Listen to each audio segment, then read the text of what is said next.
Basta isang araw, pumasok na lang ako na parang may mali, parang may kulang.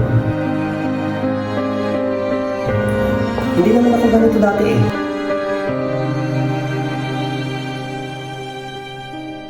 Mali?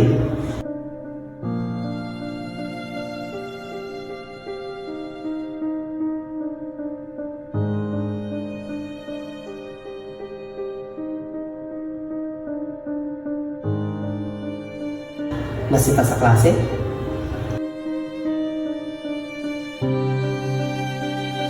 Hindi eh. Basta, hindi ko na alam. Ang akala tuloy ng iba, nagbago na ako. Pero hindi. Ako pa rin yung batang sabik na matuto.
Ngunit bakit tila may kulang pa rin?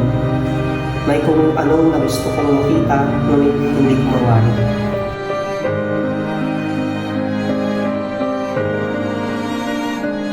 Minsan, napapatanong na lamang ako kung tama pa ba ang ginagawa ko o kung may patutunguhan pa ba ang lahat ng ito.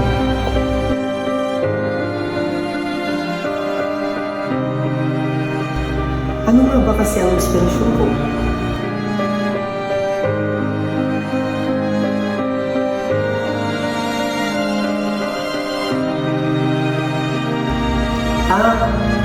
Siguro ito na.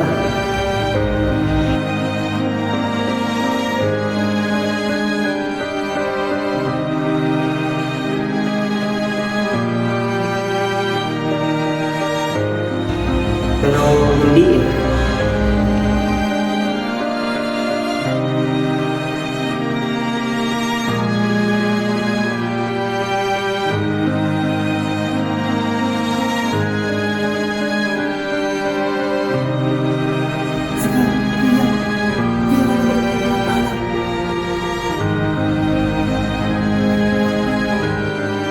Sa dinami-rami kong nakitang obra maestra, sa isang tao ko lang pala mahahanap ang inspirasyon at rason ko sa aking ginagawa.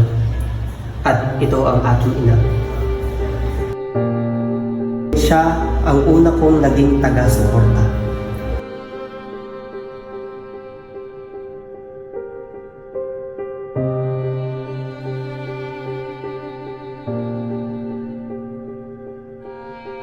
Dito ko napagtantong siya pala ang sagot sa matagal ng kulang sa aking mga likha.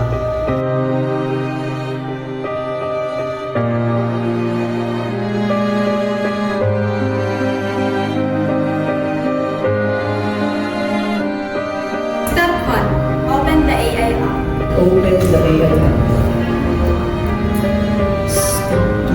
Step 2. Scan the image.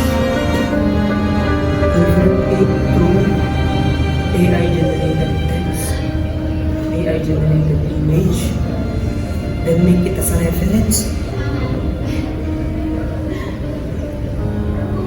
Sa pagtatagpo ng landas namin ng artificial intelligence, doon ko napagtanto na hindi pala masama ang magpatulong sa isang kaibigan, isang modernong kaibigan.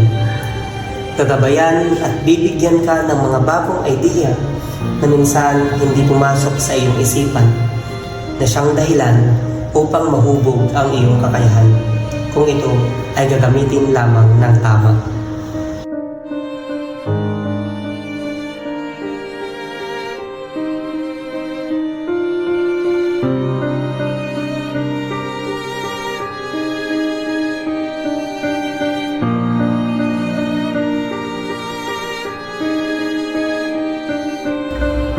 pala ng aking narating.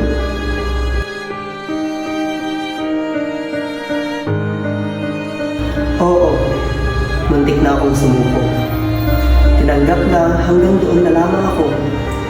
Pero salamat sa isang modernong kaibigan na nagsilbing pantasa sa aking kakayahan.